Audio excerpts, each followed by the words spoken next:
because oh yes, please just interrupt me. It's absolutely fine, because it's really important that your questions get answered, and that's what we're here to do, to talk to you today, and hopefully answer some questions. I'm going to get started and with my bit of presentation, and when I can figure out how to use my laptop.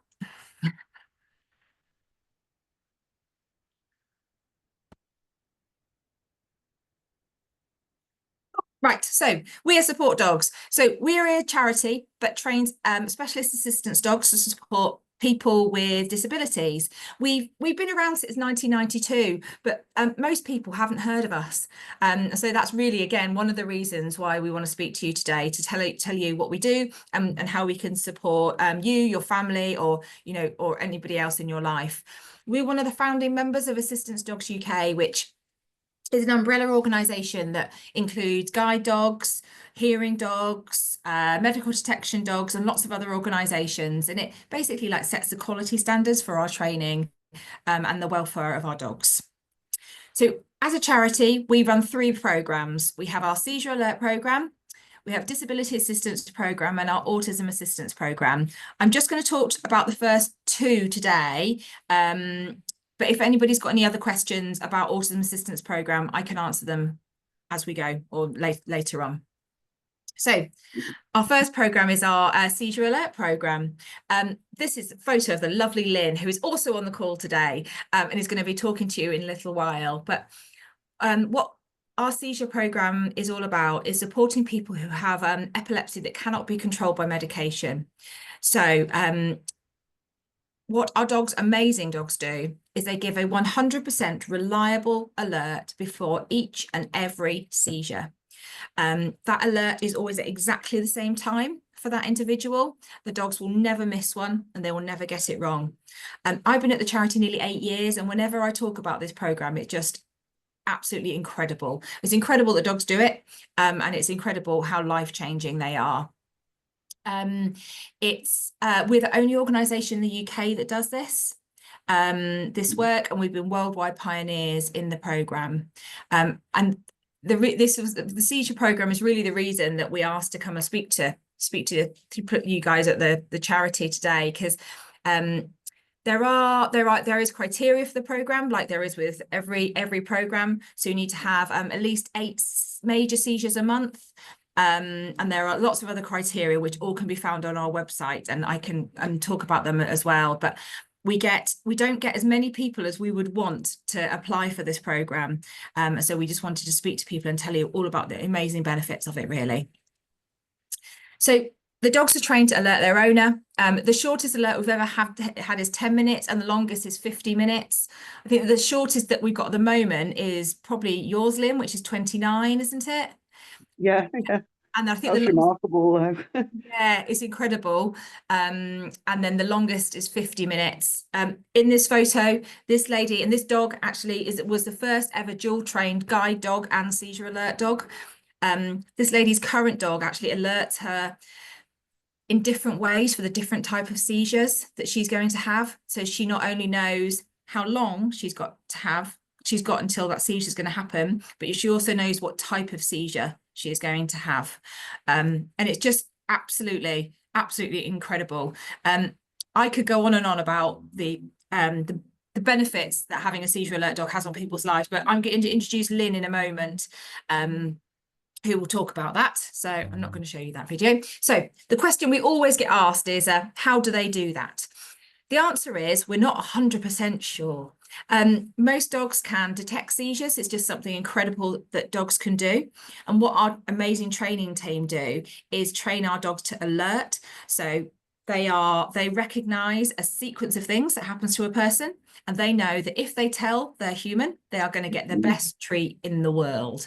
And it's as simple as that, basically.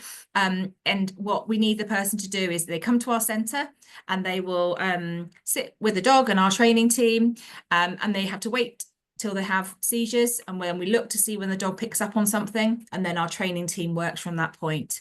I'm just going to stop sharing for a moment, and I'm going to hand over to Lynn.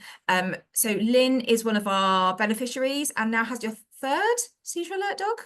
Yeah, I'm on my third seizure alert dog, yeah. Her third seizure alert dog. So she's been with our charity for a while. So Lynn, can you just talk a little bit about how, well, even from Dougal, your first dog, and how they've changed your life, basically? Well, I've gone from being dependent on more, dependent on other people for things like bathing and cooking and things that would be dangerous for somebody with epilepsy if you didn't know when a seizure was going to occur. So, those things were before the dogs. I was fiercely independent, and despite my epilepsy, still wanted to do the stuff that I did quite natural, that everybody does, have a bath when I want to have a bath and, cook my own meals and, go out to the shopping centre on my own and just do things. And when I started with my epilepsy after a head injury, people became quite protective, and especially my mum, who felt that she had to be there all the time. And that sort of affected our relationship a little bit because I resented that. Although I knew deep down that it was only because she cared. But I didn't realize the impact of, fully of having a bath in the house on my own.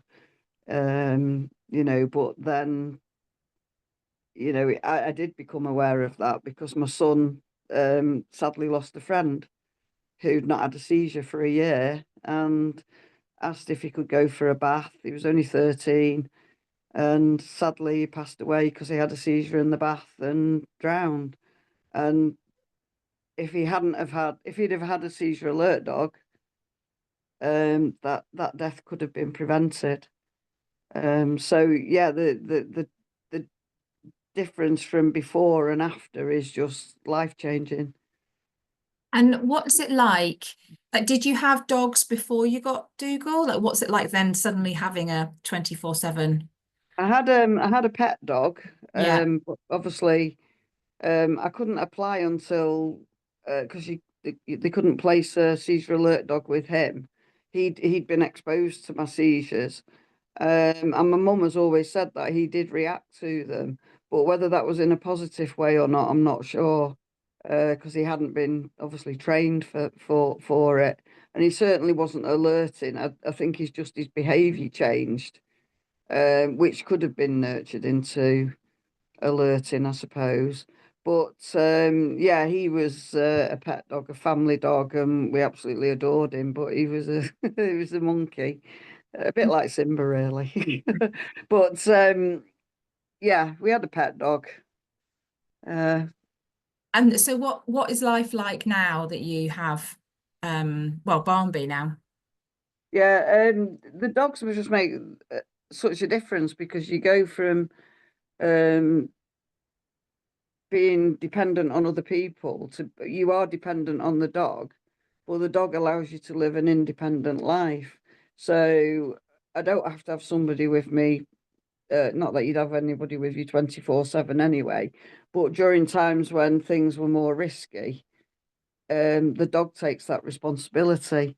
So it gives you that freedom to like come and go and just do things that you do normally if you didn't have epilepsy. And what about the training? Like how was the what was the training like? Well, with Dougal, I took it all in my stride, and I had a bit of a blip in the third week where I wasn't coping with the number of seizures I was having, and I had a mini breakdown in the toilet. And Katie said how well I was doing, and it wouldn't be long before we were at home. And Simba, I thought it was going to be a breeze, and it was even more difficult because I'd gone from having an alert for my seizures with Dougal to suddenly not having an alert, to suddenly having more seizures than I'd previously been having because of the stress of not knowing when it was going to happen. So that was quite hard. And then again with Barnby, because I left Simba on the Monday, morning, I'd had an alert right up to coming in, which meant I was at my most relaxed, which meant that first week was, am I actually going to have a seizure? Because I was so relaxed. But luckily, you know, sort of, not that I'd ever encourage encourage people to do something that triggered a seizure. I know what my triggers are, and I knew that, and we knew that I needed to have seizures for Barnby to get the practice and so forth. So sort of I just went to bed a lot later and got up earlier so that I was tired, which is a trigger. So I didn't stop taking my medicine or anything like that. I just sort of, you know, oh, I think my door's just going to go. Okay, So you'll hear a that's big fine. in a minute. All right. Yeah, so the seizure alert program is just absolutely incredible. And one thing that Lynn hasn't said is that it's very important to her that her grandchildren, she can look after her grandchildren, and also that her grandchildren never see her have a seizure. And because of her seizure alert dogs, sorry, Lynn, I was just I was just speaking on your behalf. I was just saying about that your grandchildren have never seen you have a seizure, and that's very important to you. Yeah, no, they haven't. Even the 20-year-old, because I got Dougal when she was 3, I think. And so prior to that, she wouldn't have known what a seizure was. And then when I got, she so wanted to come in the room with me and watch me have a seizure.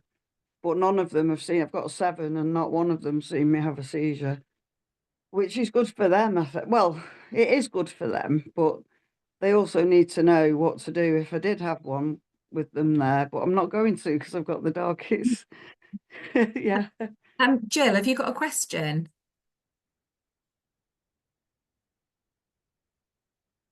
Yeah, I have. See, my question was, my son has a brain tumor, and for quite a while, medication was containing presumably the situation, and now it's not. His isn't. His are a mixture of a variety of seizures, so it's not always a full tonic-clonic. It's lots of auras, and lots of, and another one called Jacksonian seizures. So he doesn't collapse. He marches in a circle, sort of going to the left. So when you say it has to have more than 8 seizures, what do you mean by that? Do you mean full tonic-clonic, or do you mean what? What exactly do you mean by that? Oh, goodness. Right. I'm going to have to double check exactly what we say. Okay. And it might be worth, if there's really specific questions like that, it might be worth just calling our team because they know a lot more Okay. than I do. So I know that it doesn't have to be tonic-clonics, all of them. Major seizures are defined as tonic, clonic, or atonic, or focal onset. Okay, well, focal onset would definitely be the case. And the reason why, I mean, I have no idea if Battersea Cats and Dogs Home would allow this, but that's his employer, and they won't have him on the premises because he's had more than 3 seizures in 11 weeks. Right. Which tonic-clonic, they obviously don't know necessarily what else has been going on. That's done. Yeah.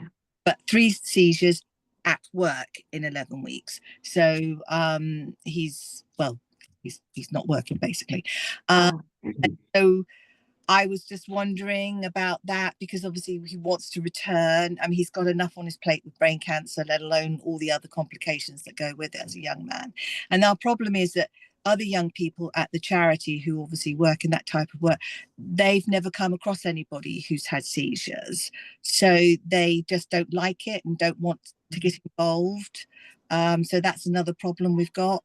I mean, I was brought up with people having seizures, not, in the classroom, etc. I'm considerably older now. So it was not, I wouldn't say it was the norm, but I had been exposed to it. So, and when my own relative ended up having seizures as well before Patrick, it wasn't a complete and utter awful shock. But sadly, these young people just can't cope and they run away, and they've become very difficult, to be honest with you. So this is where I was thinking maybe if we had got a dog, especially with him knowing how to look after animals so well, this might be the answer to the solution, basically. But so yeah, we don't train people's pet dogs for our seizure alert program. no, So we provide the dog for that program.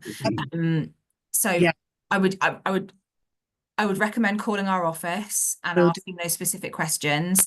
And the other stuff about I would maybe speak to like the Epilepsy Society and see if they can do some work for. We've done all Oh, that. really? Oh, okay. Sorry, I can't be much help.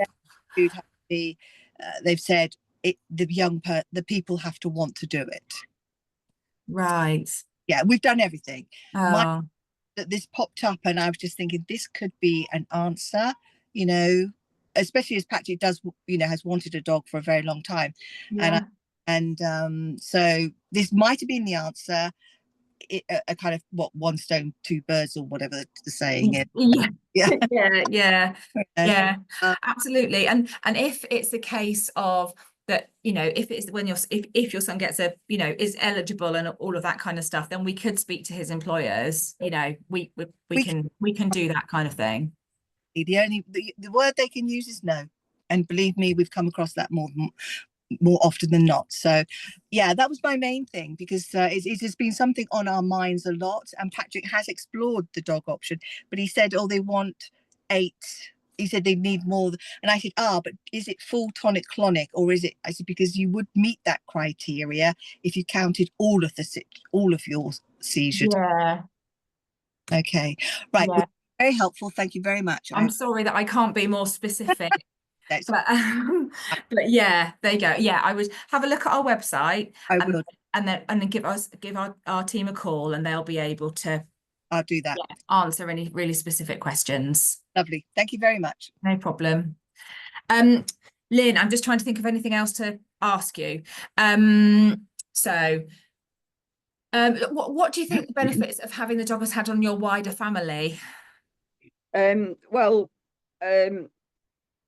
initially with Dougal, it took my family a little bit longer than myself to learn to trust that he was accurate in alerting. Obviously by the time Simba came and now Barnby, it's like I've not got epilepsy. In fact, my son quite often says, are you still having seizures? You know, because I just take myself away from the situation. If the dog alerts, I don't even have to say anything. I just say, I'm going now. You know, and they don't question that. They just like, okay, then. Yeah. You know, and you know, because wherever I'm, if I go and see my mum in the care home, I can come home before the seizures starts, you know, or I can go in her room, which I've done frequently. But yeah, it's like I've not got it, if that makes sense. Yeah. And how many seizures do you have, like a week or a month? Well, it's very difficult because sometimes I might not have any in a week, and then other times I might have 2 or 3. Or I might have 1, or, you know, I just don't, because I don't have to write it down again. Yeah. I get on with living my life and not being preoccupied with, because I haven't got the recording equipment anymore. Yeah. So I don't have to record. Well, it's recording all the time when it was recording, and then I'd have to put the time that Barnby alerted and then find that bit and send it to Becky. And then Becky had watched to make sure everything was okay.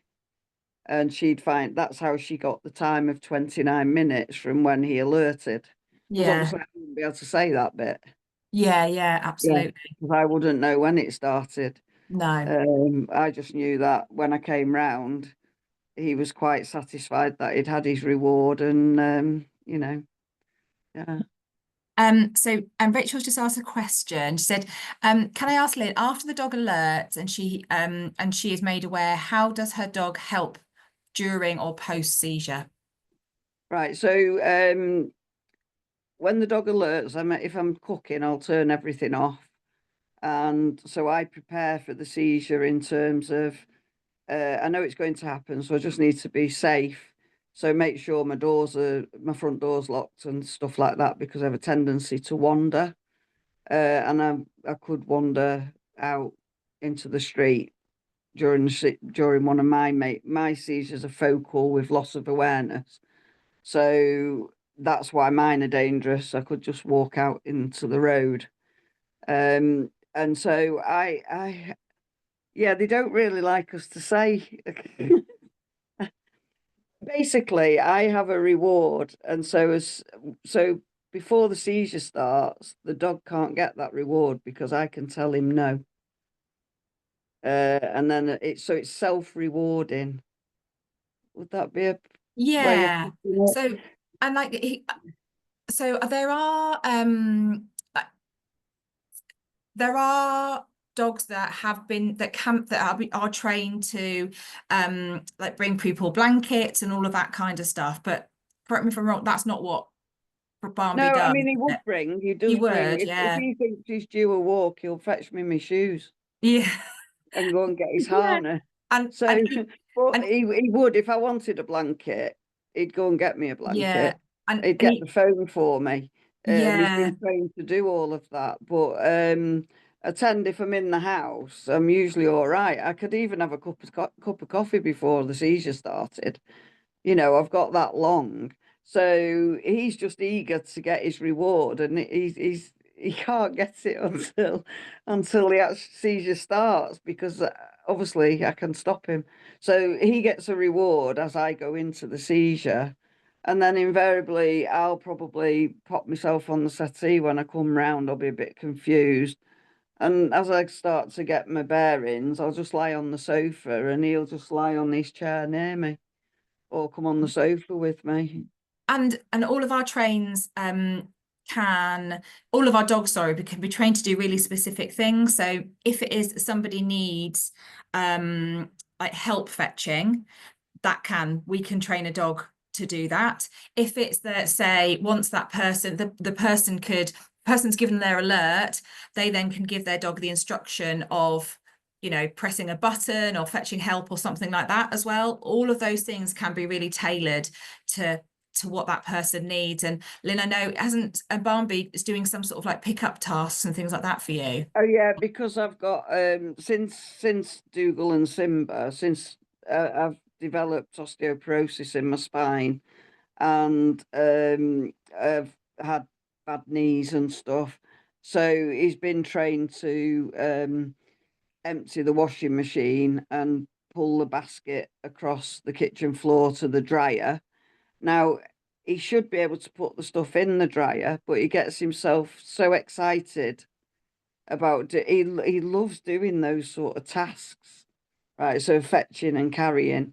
So he's all right taking the stuff out of the washer, but to get him to put it into the dryer, he keeps forgetting to let go, and then he gets frustrated because he's putting it in but not letting go and bringing it back out again.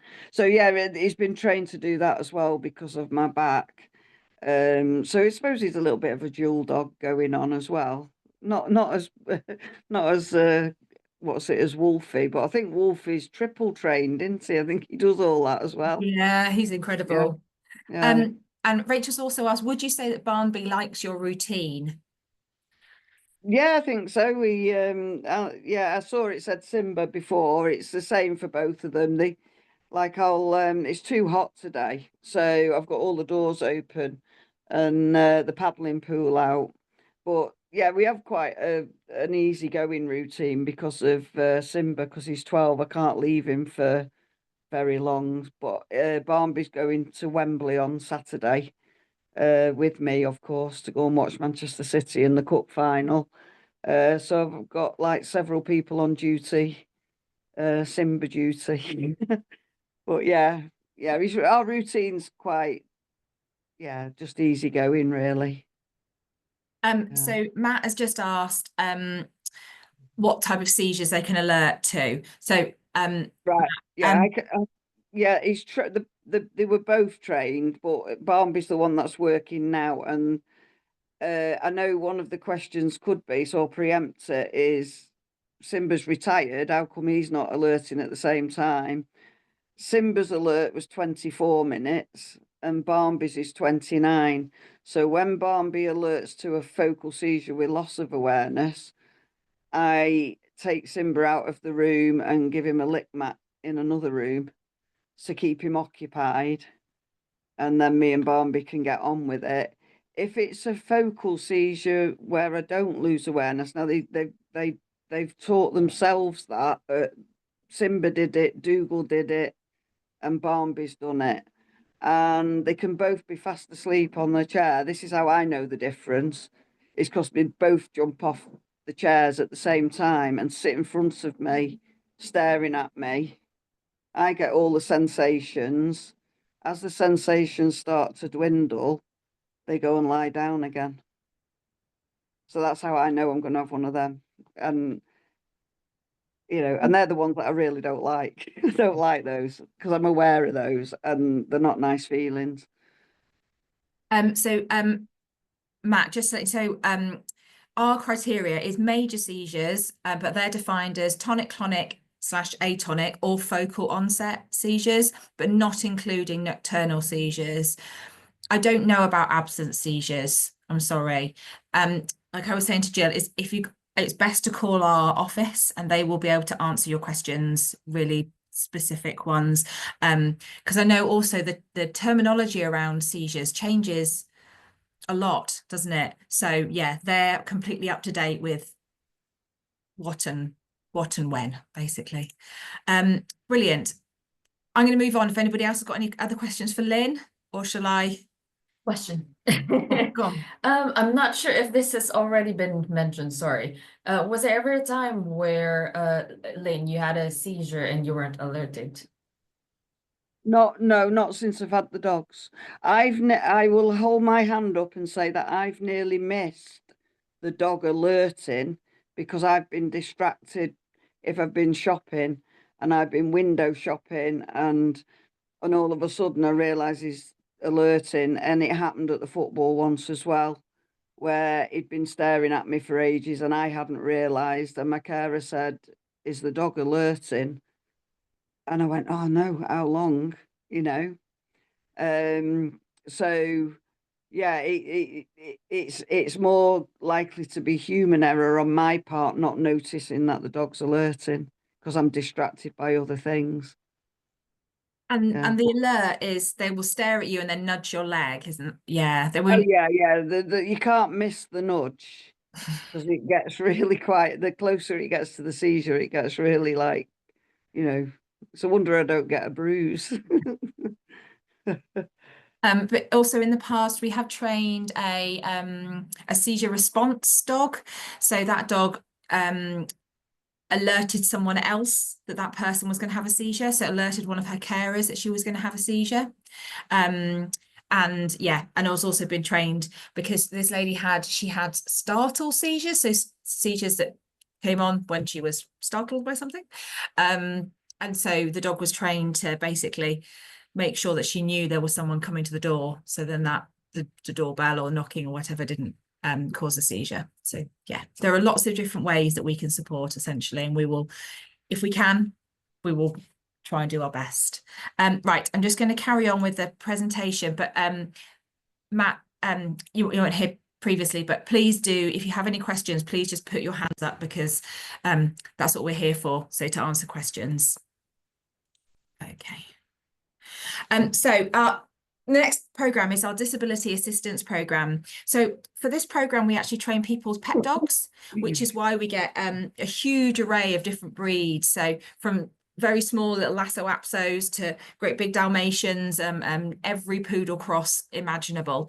And what our dogs are trained to do is to support their owner in a range of everyday tasks, and things like loading and unloading the washing machine, raising the alarm, opening, closing doors, picking up dropped items, assisting with dressing and undressing. And it's all very, very specific to that individual. So what our team does is sit down with that individual, talk to them about what they need help with, and come up with a list of tasks, and then we will train their dog to do what they need. And whenever you talk about this program and you list those things, they often seem very simple, and not as dramatically life-changing, I suppose, as the seizure alert dogs, but they are just as life-changing. You know, they mean that people aren't reliant on carers, family members, husbands, children, to be their carers. It means they can be more independent. It means people can be more active in their lives. They can return to work. They can do everything they want to do, and that their physical disability, you know, won't hold them back from that. We work with people with a range of physical disabilities. From you know, amputees to people with fibromyalgia, ME, MS, yeah, a whole host of different disabilities. But yeah, like I said, we train people as pet dogs for that program. I've just got a quick video to show you now, which just shows the impact of the program. Tess, Jill yeah. just posted a question. Sorry, she's asking if there's a cost involved. Oh, good question. No, there is no cost involved at all. I'm in the fundraising team. That's why I work really hard so we can train all of our dogs and provide them to people completely free of charge. So I've got a slide in it later on, actually, so I'll cover it in a moment. But no, there's no cost. Basically, I'll cover it in a moment properly when I can read all my notes, if that's all right. Right, I'll just show you this video now. I was a Metropolitan Police officer for 10 years, got injured on duty. I then developed in time lupus and had a stroke, which resulted in multiple disabilities and needing to use a wheelchair. I was active, but not as active as I am now that I've got Jupiter, and the things that I now do with Jupiter, I've done substantially more now than I ever did as a police officer. We started to get to the stage where we were planning the kids moving on to college and university and an independent life. My husband worked away. I thought I needed more than anything else to give them the assurance that I'd be okay so they could be independent in their lives. I thought with my knowledge of support dogs, having my own support dogs so that they knew someone was looking after me, give them that freedom again. Support dogs, come what may, empowered me to get a dog again. You don't realise until you're in a wheelchair how much you actually drop. And the amount of times that I've gone through a door and I've dropped a pen or a glove, but I can't turn the wheelchair back round to go get it. He picks it up without instruction and he hands it to me, which is great. He does difficult doors, push buttons. His favourite thing is he likes to drag wash basket through the house. He does it at quite a big speed, and he gets quite mardy if he's not allowed to do the washing machine. His list of things increased with my disability because support dogs amend and adjust his training. So when I started to have more difficulty with my legs, they taught him to remove my socks. Before I had him, I was leaving the house, getting in the van, going to work. I never knew the neighbours. Now I know everyone. Everyone recognises Jupiter on the walks. They love him to pieces. Work adore him. I did a 10K for support dogs, and people were shouting in the middle of the city, "Where's Jupiter?" So I'd gone from being someone isolated to someone who has to make sure they don't misbehave in public because it's way too well known now. We went up Snowdon in a wheelchair and we raised about £4,500. And you know what? I've never been up a mountain or seen a mountain before. He's made it easier for me to get around, to interact, and he's built up my confidence. But he also helps because of the role I do. I'm a serious incident investigator for the ambulance service, so I will sit with staff and I will interview them about very upsetting situations like deaths. And it has been known for them to sit on the floor and the staff member will cuddle him and they'll tell me about something very, very distressing. And they'll open up and they find it so helpful to discuss such a terrible situation when they're cuddling Jupiter. I've always been an independent person, but when I became disabled, that independence went for a long period of time, and with that goes confidence, and that didn't fit. I am now me again. I am now independent again. My eldest is at university, my youngest goes shortly, and I can say to them confidently that everything's okay, that they're not my carer, and that because they should never be that. And Jupiter's given me that, and without support dogs I would never have got there, and I would never have had the positive experiences I have had. I'm not going up any more mountains in the near future though, I can tell you that.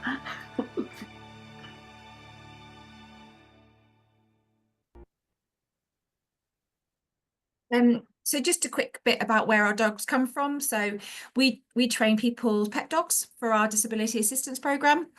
We have a puppy program, so we get pups from when they're 10 weeks old, and then bring them up through our training program. We work with rescue dogs and unwanted pets, and also career change dogs. So dogs that were maybe bred by guide dogs, weren't right for guide dogs, might be perfect for us and perfect for our autism assistance program.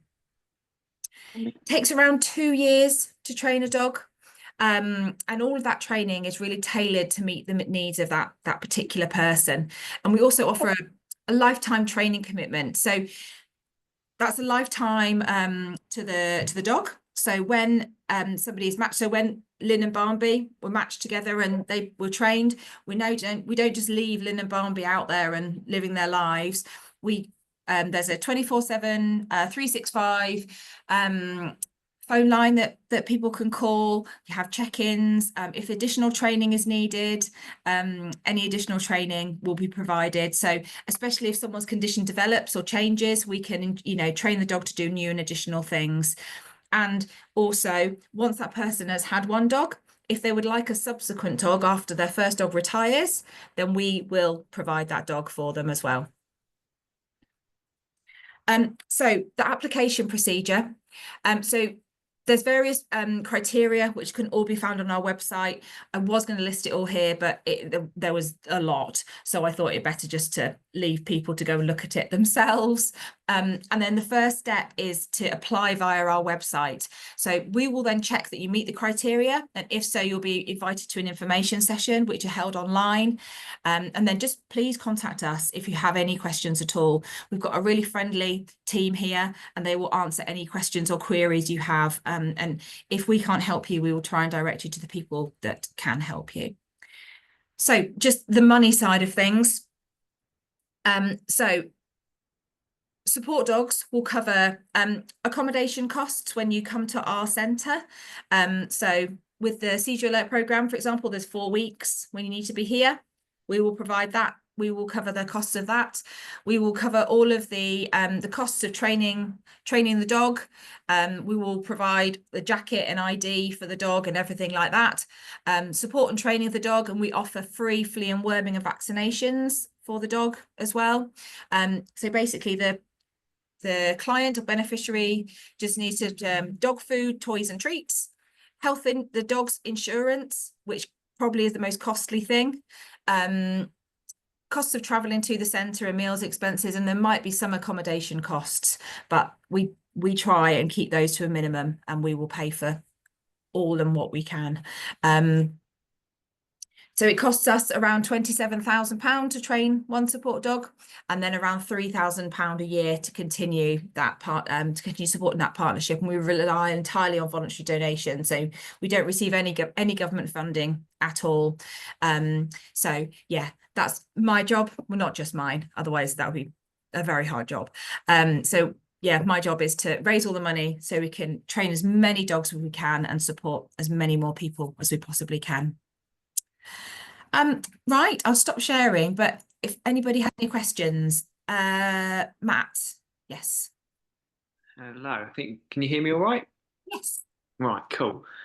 Interested particularly in the puppy program and pet dogs, and the tricky thing for me is most people wouldn't, they wouldn't see, what the needs I have, and kind of, because I'm pretty active and stuff, but I just get exhausted so quickly, and then kind of struggle for a bit. So, dragging stuff around, picking a few things up would make an enormous difference, when actually on the face of it, it probably looks like I just don't need it.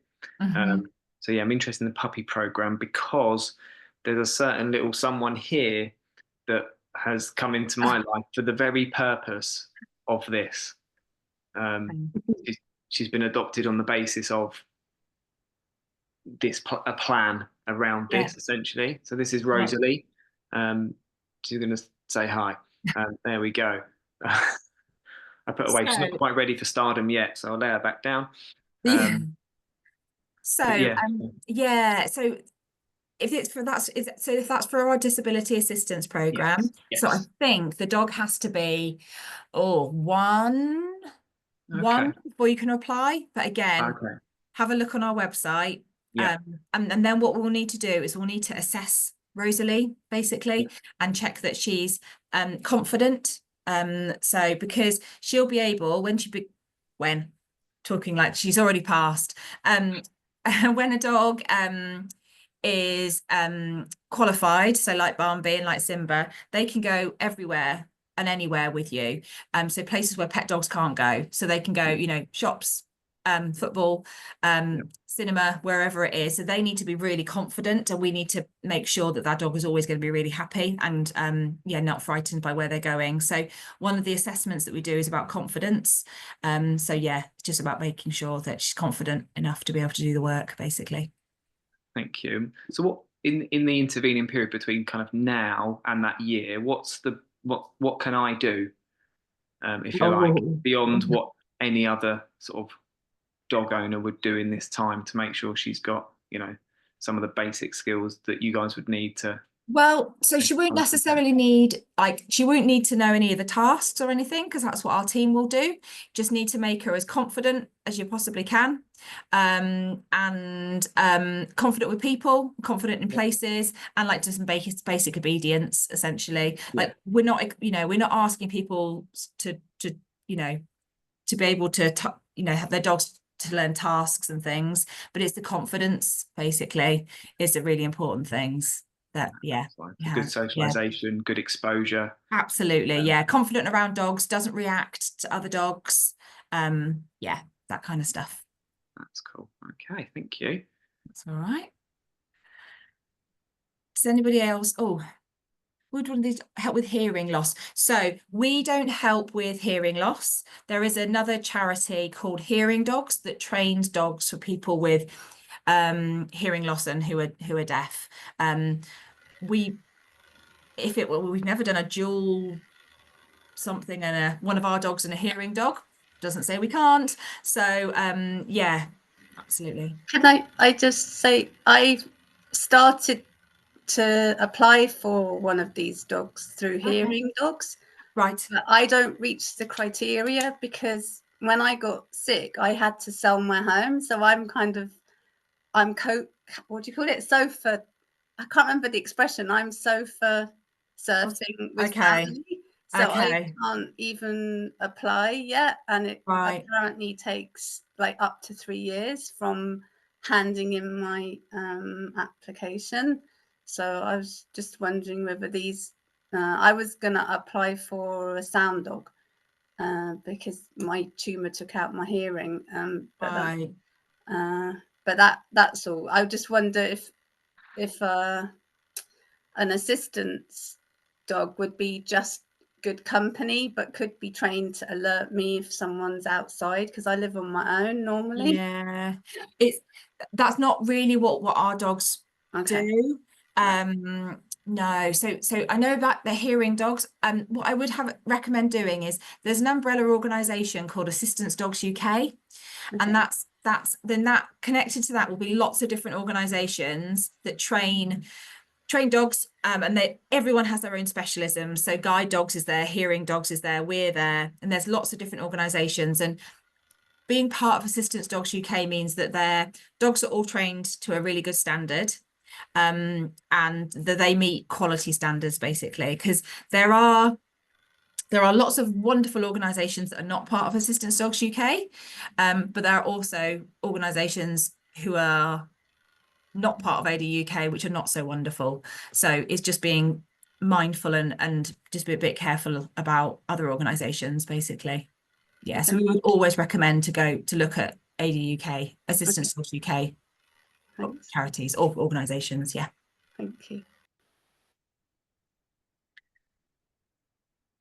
Does anybody else have any other questions? No? No? I think then we're probably done. Yeah, I think that's all from us. Well, thank you so much, Tess, and thank you, Lynn, as well for joining us today. So what I'll do is I'll send an email with information, with your contact number, of course, and possibly the slides. Are you happy for me to send the slides? Yeah, absolutely. Yeah. Yeah. All right. Yeah. Okay. Yeah, that's fine. Yeah, but if anybody has any other questions, then please just give our office a call, because we're really, really happy to answer questions. Okay.